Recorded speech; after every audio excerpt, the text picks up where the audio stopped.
Welcome to Backstage Academy's live events together. I'm Chris Madden, Backstage Academy's Student Wellbeing Officer and a registered counselling psychotherapist.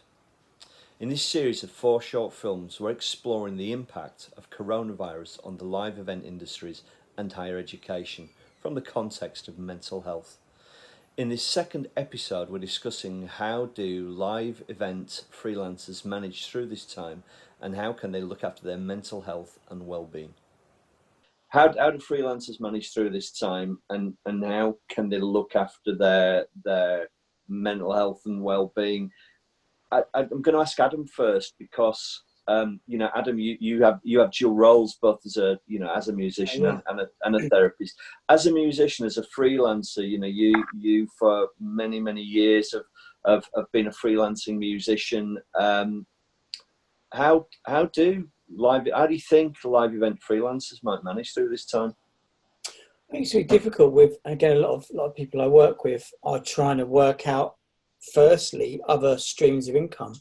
How can they earn money? And I think there is, I think there's certain ways of earning some income, whether that be from trying to monetize digital concerts and performances, but the ones I'm particularly speaking to are really struggling with that because, of course, everybody now jumps into onto a platform or a marketplace which is shrinking. So when it comes to kind of practical tips and advice, I don't really know. I think it's down to people to try and work out their own streams in that when it comes down to those things. But when it comes to trying to navigate things like mental health, I think the way I'm working practically as a therapist now has been a lot more strategies and scaffolding and holding and simple things that we all hear so much about. I think things like exercise, I think that's some kind of routine, some kind of agency, because all of us have almost lost that element of control. So if we can, if we can timetable stuff, if we can try and remain as productive and as timetabled as we were previously, it's really helpful, really grounding. Myself, I find that, and also things like, the dirty word mindfulness. But I think things like that, I think to really take time and pause. And I am seeing a lot of anxiety coming existentially from what's going on. But also, of course, on top of that is we've all got our stuff as well. It's like it doesn't miraculously just disappear. So I think in the early stages of this, everybody was kind of focused on, the very shifting landscape. But then it starts to merge with our own processes and our own pre-struggles. So then you kind of almost get this double weight going on. So it's trying to just scaffold that whilst we work out what's going on. I do think there'll be shifts and it will slowly get back to some normality. I think our industry will take the longest. But when it comes down to practical advice, as I say, it's not really my remit in terms of what people can do. I think there's a lot of stuff online of people trying to monetize or trying to maybe sidestep into other careers or jobs that are around at the moment. But regarding what I can influence or impact people with is like, how can we look after ourselves psychologically? It does come down to anything from mindfulness to, exercise, nutrition, all those real basic things, and connection, of course, is what we were saying, staying connected and making sure we've got somewhere to kind of air those views. And I think some of what music support do and help musicians, all that stuff's been really helpful. As I say, I think from a practical perspective, I did lose some of my client base, even with negotiation of fees. I think there's all sorts of processes going on within that.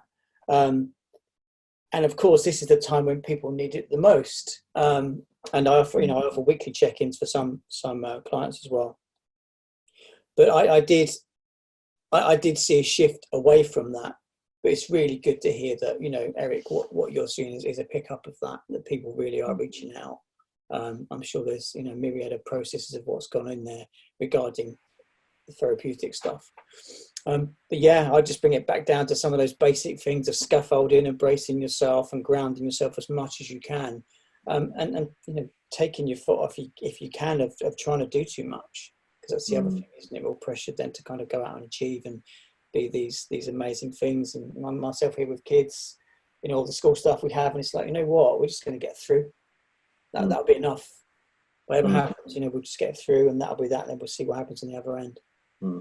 It's an interesting thing. I've been doing a thing for the last few weeks on BBC Radio Leeds, syndicated out across Yorkshire, and the producer of the show has been looking to me to provide answers, and often I find myself repeating myself about what the answers are, which is, as you say, Adam, really kind of super basic stuff.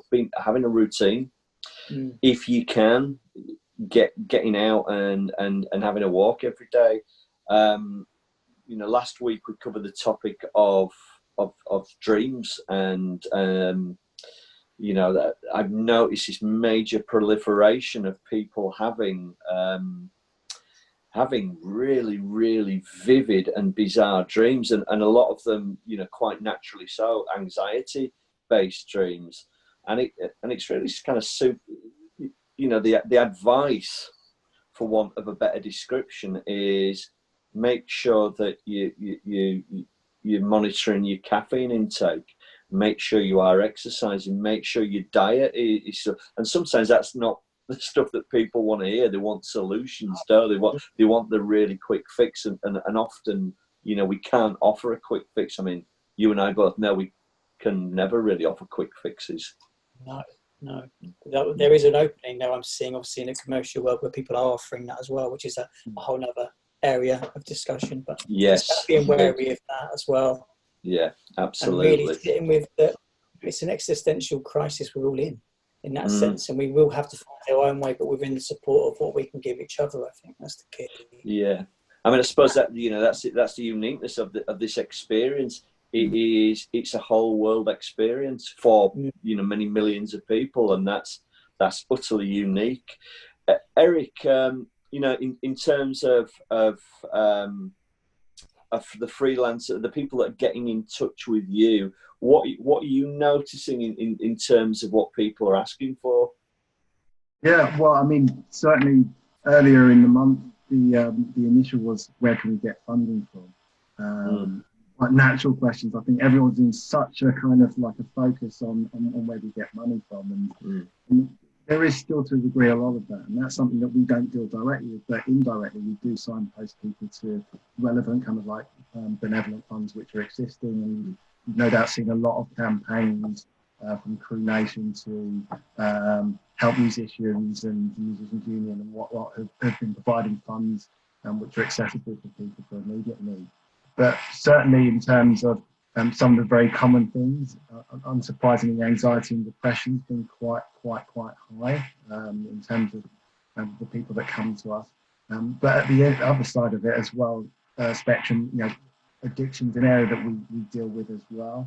And there are lots of triggers for people. We kind of touched on economic, but there are things like we are, at home maybe more, maybe we're spending more time with people that we wouldn't normally spend time with, and other things come up, and so there are relational things that you need to work through, whether it's your partner or whether it's the kids or whoever it might be in your house, and those are real things that people are having to work through. But like I said earlier on, it's actually acknowledging that it's okay to feel some of those feelings. And it's a case of what you do with them, who you reach out to. And just to echo what some of you guys were saying, certainly, the advice that we're kind of giving is along those similar lines around routine, which is very important. And the people that seem to be doing okay have kind of tried to, as best as they can, set up routines. But the reality of it is stuff comes up. Just like a moment ago, my daughter was trying to get in the room, and have a conversation, and that's normal. And actually, just to have peace about going with the flow with that as well, and adjusting to what's happening, because we don't know what's going to happen tomorrow, but we never do. That's just life. But it's an unusual time, so it's allowing ourselves to be flexible about how we might feel and what we might be doing tomorrow is really important too. Relationships, the other R. Is really kind of paramount and key, and that network of people that you can speak to, that and also as well from a work perspective, we're just seeing people having to be innovative and having to be creative and actually thinking and realising, actually I have skills which are transferable and I might be able to use them in a slightly different way, which one might help other people, and that makes me feel good. or two might actually generate income for me as well, which also makes me feel good and is very practically helpful too. We're resourceful, we're a creative industry as well, and it needs that resourcefulness and creativity even more so now. Eric, you just mentioned about how the benefit of being able to support and help other people. Yeah. Do you guys, because obviously at the moment we've sort of talked about it from the individual's point of view, but also if your colleagues, friends, people, you mentioned relationships, people that you're currently living with, what can you do to support them? Do you have any advice? Yeah, well, I mean, most immediately in your home. I mean, we've done things like quizzes and stuff like that. I speak on a personal note. The kids coming up with ideas and wanting to have quizzes with their cousins and that kind of thing, and actually joining in. And it might not be something that we normally do or you normally do, but actually it could be an opportunity actually to support one another and have fun and play with it a little bit more. I've seen really practical things, and we've seen practical things with the likes of those that are in crew, private forums, helping one another and plugging in and getting on, like UK Crew, get on those kind of forums and whatnot, and network and support one another through those kind of vehicles too. Rachel, what about you? How do you think, your focus is very unique in this conversation because it's student based, but how do you think that students can manage through this time and are managing through this time?